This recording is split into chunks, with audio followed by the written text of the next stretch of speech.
Hello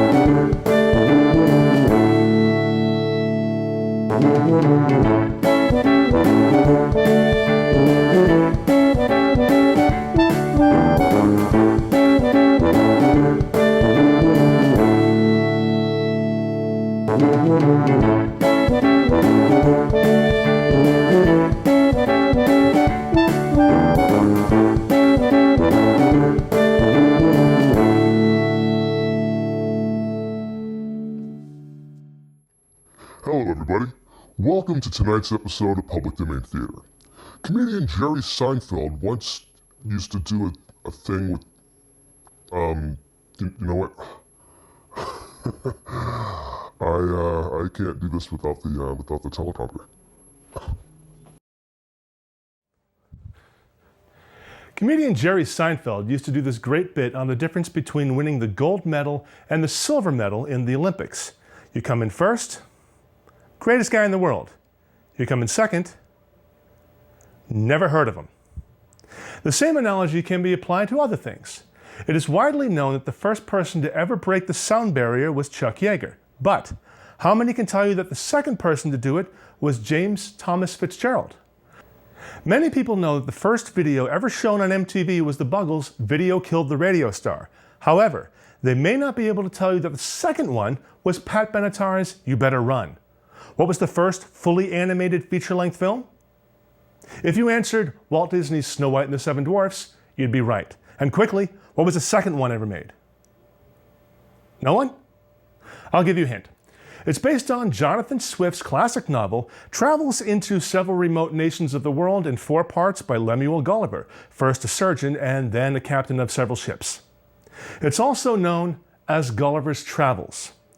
Max and Dave Fleischer wanted to create a fully animated feature-length film as early as 1934, soon after Walt Disney announced the production of Snow White. Paramount Pictures, who had released the Fleischers' Popeye and Betty Boop cartoon shorts, among others, told them no. After Snow White became such a success, they changed their tune. They even had a studio built in Miami Beach, Florida, and production on Gulliver's Travels began in 1938. Paramount pushed for a Christmas 1939 release date, which meant that the Fleischers had about 1/3 of the time that Disney did. When animating the character of Gulliver, they used a technique that they created called rotoscoping. The process involves filming an actor live and then tracing over them 1 frame at a time. The other characters are traditionally hand-drawn, which makes it seem like the characters exist in 2 different films. But it serves to highlight the differences between Gulliver and the Lilliputians. As if the 200-foot height difference didn't already do that. The rotoscoping process must have been very expensive. That's the only reason why I can think of why Gulliver is not seen until the film is nearly half over, with the exception of the opening scene when he crashes onto the beach. In fact, the character with the most screen time is Gabby, the town crier. But Gabby's Travels sounds like a spoiled socialite show on the Travel Channel. Max and Dave Fleischer must have seen something in that character, though. In 1940, they began production on a series of Gabby cartoons. Also getting a spin-off series called Animated Antics were the trio of spies, Sneak, Snoop, and Snitch, and the kooky carrier pigeon Twinkletoes. Gulliver's Travels was a huge success and was nominated for 2 Academy Awards, Best Original Score and Best Original Song for Faithful Forever, losing both to some obscure film called The Wizard of Oz or something like that. Anyway, Walt Disney said of the film, "We can do better than that with our second-string animators." The Fleischers did one more feature-length film, 1941's Mr. Bug Goes to Town.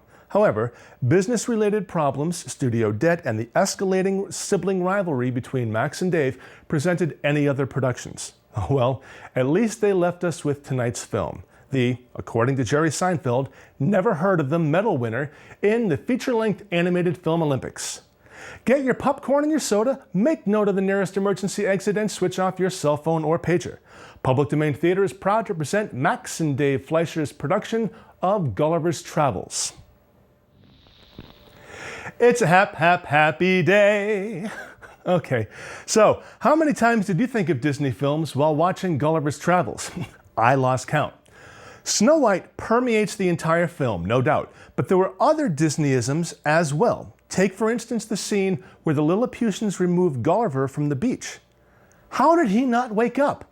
He's a heavier sleeper than Sleeping Beauty. Literally. And did Gabby sound kind of familiar? That's because he also gave voice to Goofy. Disney likenesses aside, there were a couple of other things that crossed my mind. What do Lilliputians do when not being visited by giants? They must have some sort of government, food services, shopping establishments, doctors and whatnot. All of that came to a screeching halt just to wait on Gulliver hand and foot.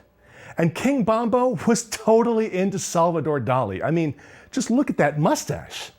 And finally, no matter how many times I see the Fleischer Brothers rotoscoping technique, I'm still amazed about how good it looks. Gulliver had such smooth motion. Imagine how it would have looked if Popeye had been cast in the role. In the early planning stages, this was going to be a film starring the spinach-loving sailor, but that idea was quickly dropped. I mean, really, who would they have used as a reference? Robin Williams wasn't even alive then. If you'd like to suggest a movie, give us your thoughts or comments, or like to say hello, check us out on Facebook, Public Domain Theater, Twitter, @Cherokee_Jack, or YouTube, FL Warmer. You can now experience the show live. Public Domain Theater, live at Popcorn Noir in East Hampton, Massachusetts. It happens once a month. It's a lot of fun. The movie is free, and the food is excellent. Make sure to check out Popcorn Noir's website, www.easthamptonpopcorn.com, for showtimes. I can't get that song out of my head.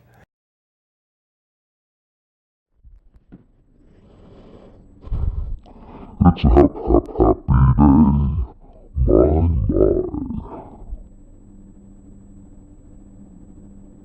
When animating the character of Gulliver, they used a technique that they called rollerblading. They invented rollerblading, and that's how they created rotoscoping. Rotoscoping. I should do that for me.